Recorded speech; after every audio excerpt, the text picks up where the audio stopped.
are going to see an interesting topic, electrostatic shielding. Before that, we want to discuss about Gauss theorem. It's an important theorem. It states that the total flux through a closed surface is 1 by epsilon naught times the charge enclosed by a closed surface. For example, we are having a closed surface and the charge enclosed by the closed surface is plus q. And many electric field lines are passing through that surface, so that the total electric flux through the closed surface is equal to q by epsilon naught, where q is the charge enclosed by the closed surface. Move to the concept of electrostatic shielding, we must know how conductors behave in an external electric field. The first point is electric field inside a conductor is zero at electrostatic equilibrium. This is a keyword. At electrostatic equilibrium only, electric field inside a conductor is zero. Okay. As shown, when a conductor is placed in an external electric field, E external, its free electrons, this is a conductor,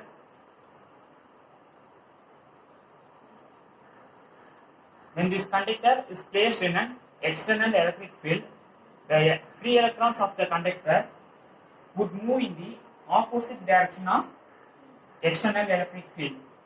Negative charges are induced on the left end, whereas positive charges would be induced on right end of the conductor. The process continues till the induced electric field inside the conductor between positive and negative charges is equal and opposite to the external electric field. So the net external field is equal to E external minus E induced.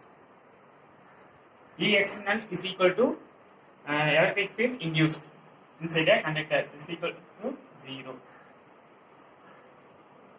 So the net external field inside a conductor is 0 at electrostatic equilibrium.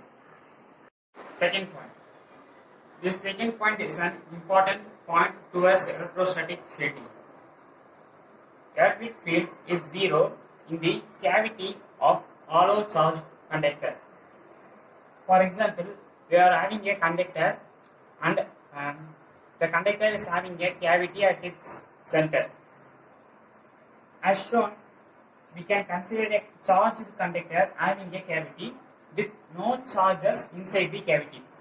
Here you can see cavity means a small hole.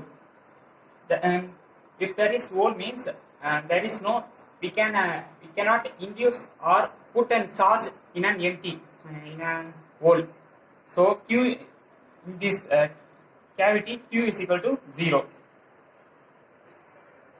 with no charges inside the cavity. Imagine a Gaussian surface. These dotted lines are Gaussian surface inside the conductor quite close to cavity. Everywhere inside the conductor, E is equal to 0. From the first point, we know inside a conductor, electric field is equal to 0. By Gauss theorem, charge enclosed by the Gaussian surface is 0, because this is the Gauss formula. If Q is equal to 0, then the electric flux through the closed surface becomes 0. We know electric flux is equal to E dot ds. If electric flux is equal to 0, then obviously E is equal to 0. So we know from this we can know that electric field inside a cavity is 0.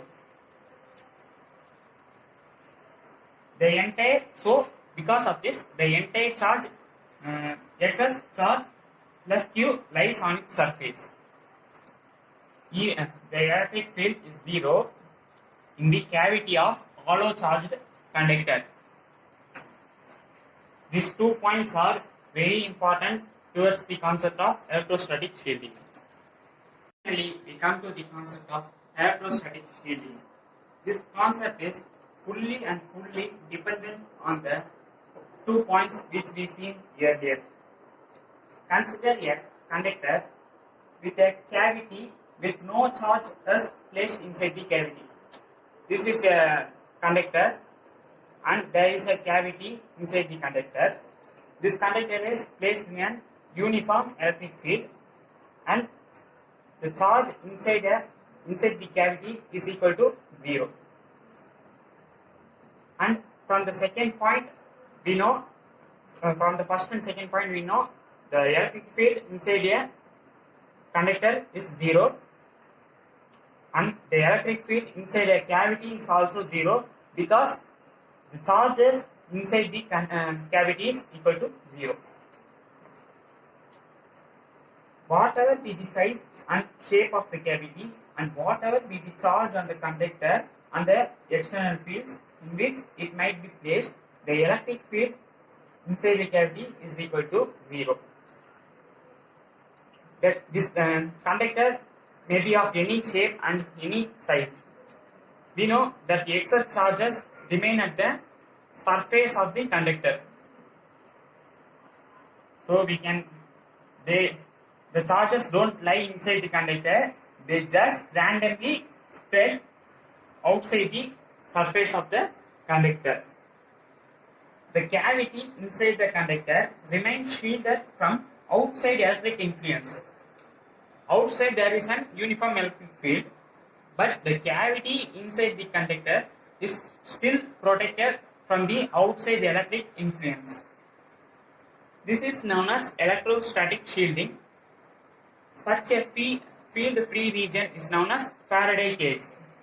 This is known as Faraday cage.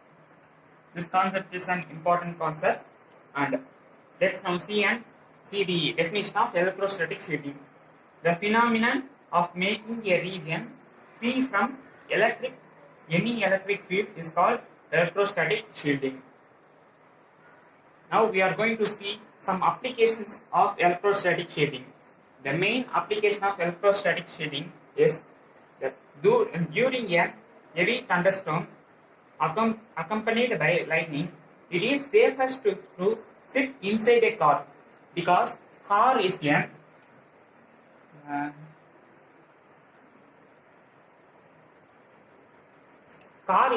closed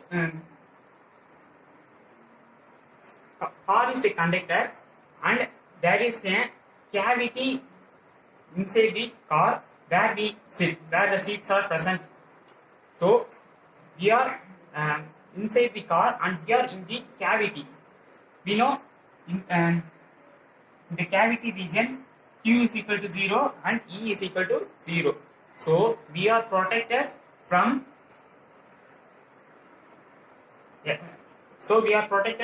electric influence. In a thunderstorm accompanied by lightning, it is safest to sit inside a car rather than near a tree or on the open ground. The metallic body of the car becomes an electrostatic shielding from lightning. In this case, this car is the Faraday cage. The second application, sensitive components of electronic devices are protected or shielded from external electric disturbances by placing metal shields around them. Thank you.